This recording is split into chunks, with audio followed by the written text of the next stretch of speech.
will be of me thinking I'm already awake, but in fact am actually still sleeping. Zhou Mingrui, who was not unfamiliar with similar encounters, tried his best to focus in order to escape the shackles placed upon him by the darkness and confusion. However, while still in his reverie, whatever will he could summon was ethereal, like a fleeting fog. He found his thoughts difficult to control and introspect. No matter how much he tried, he still lost his focus as random thoughts surfaced in his mind.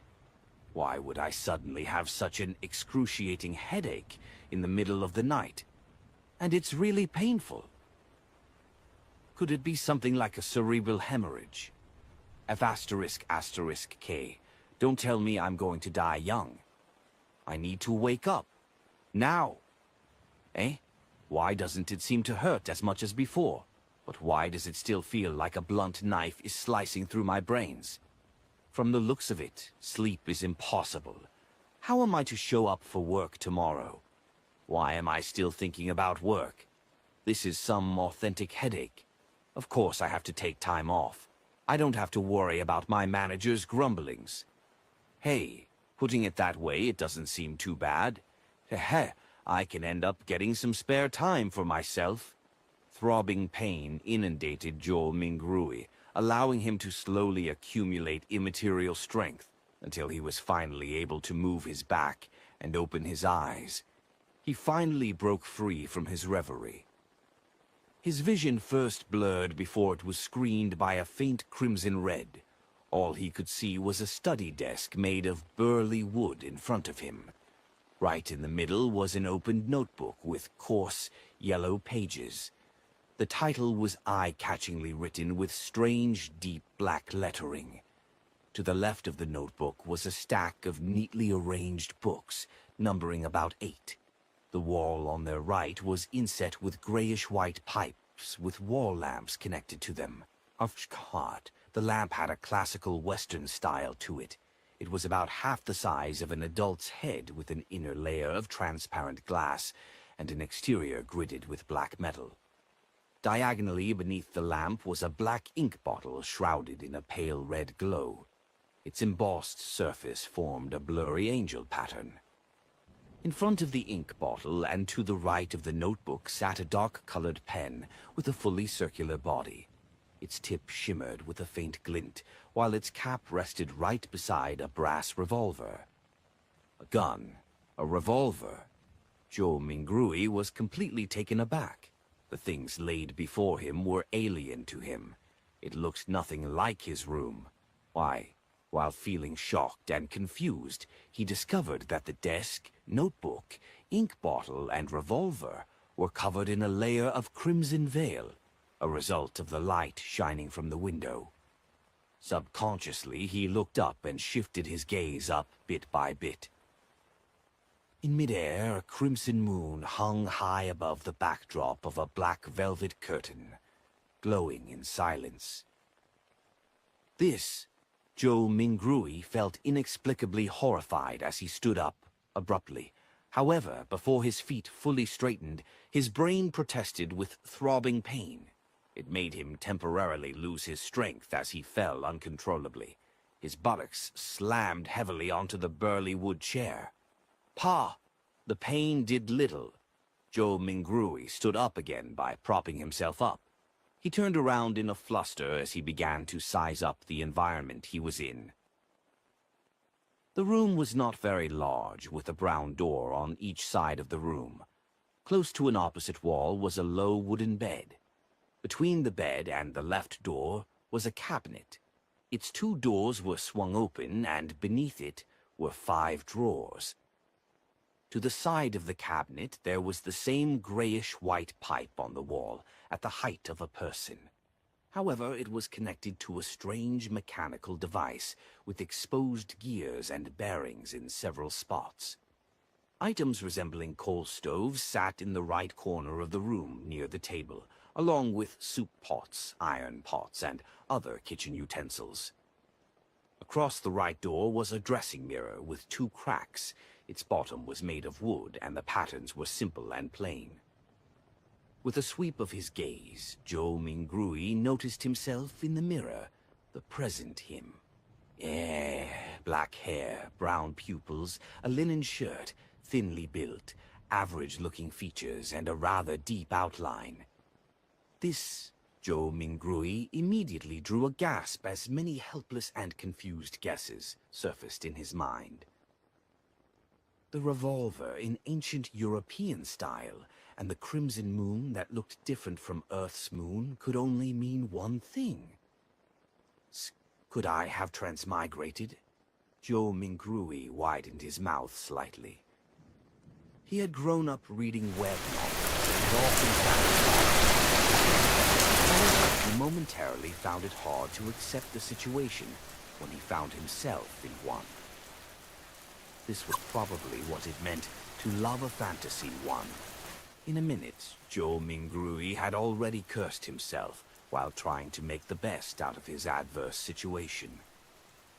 If not for the still throbbing headache that made his thoughts high-strung but clear, he would have definitely suspected that he was dreaming. Calm down, calm down, calm down. After taking a few deep breaths, Joe Mingrui worked hard to stop panicking. At that moment, as his mind and body calmed down, memories began flooding him as they slowly appeared in his mind. Klein Moretti, a citizen of the northern continent's Lowen Kingdom, AWR County, city of Tinker. He was also a recent graduate from the Department of History at Ford University. His father was a sergeant of the Royal Army who had sacrificed himself during the colonial conflict with the Southern Continent. The bereavement allowance gave Klein the opportunity to study at a private language school and laid the foundation for his admission into university. His mother was a devotee of the Evernight goddess. She passed away the year Klein passed the entrance examinations to Core University. He also had an elder brother and a younger sister. They stayed in a two-bedroom apartment together. Their family was not wealthy, and its situation could even be described as somewhat wanting. At present, the family was supported solely by the elder brother, who worked at an import and export company as a clerk. As a history graduate, Klein grasped knowledge of the ancient Faysac language, deemed the origin of all languages in the northern continent, as well as the Hermes language, which often appeared in ancient mausoleums, as well as text regarding sacrificial and praying rituals.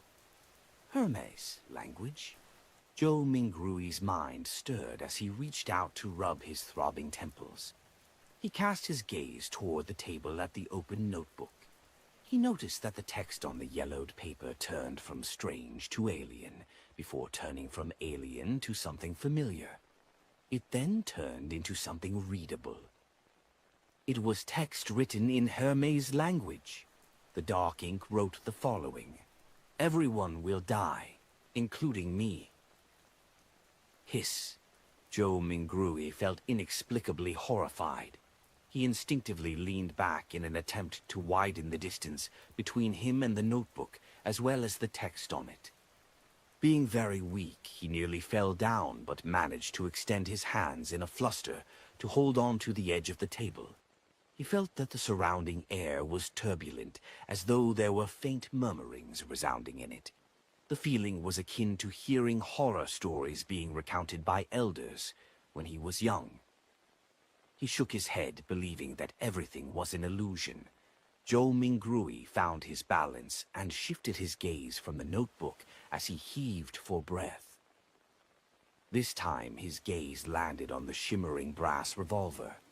He suddenly had a question arise in him. With Klein's family situation, how can they have the money or means to buy a revolver? Joe Mingrui could not help but frown. While in deep thought, he suddenly discovered a red handprint to the side of the table. Its color was deeper than the moonlight and much thicker than the veil. It was a bloody handprint. A bloody handprint. Joe Mingrui subconsciously flipped his right hand that had been holding the edge of the table. Looking down, he saw that his palm and fingers were covered in blood. At the same time, the throbbing pain in his head continued, Although it had weakened a little, it continued incessantly. Did I smash my head open? Joe Mingrui guessed as he turned around and walked towards a cracked dressing mirror. A few steps later, a black-haired figure of medium build and brown eyes appeared clearly in front of him. The person had a distinct scholarly air to him. Is this the present me, Klein Moretti? Joe Mingrui was stunned momentarily. Since there was insufficient lighting at night, he failed to see something clearly. He continued forward until he was just a step short from colliding with the mirror. Using the crimson veil-like moonlight as illumination, he turned his head and examined the corner of his forehead. A clear reflection appeared in the mirror. His temple had a grotesque wound with burn marks along its periphery. Blood stained the wound's surroundings, and there were grayish-white brain juices squirming slowly within. Chapter 2. Situation. Tap, tap, tap. Joe Mingrui reeled back in fear at the sight that greeted him. It was as though the person in the dressing mirror was not himself, but a desiccated corpse. How could a person with such grievous wounds be still alive? He turned his head in disbelief again and checked the other side. Even though he was a distance away and the lighting was poor, he could still see the penetrating wound and dark red blood stains. This... Joe Mingrui drew a deep breath as he tried hard to calm himself. He reached out to press his left chest and sensed his racing heart that exuded immense vitality.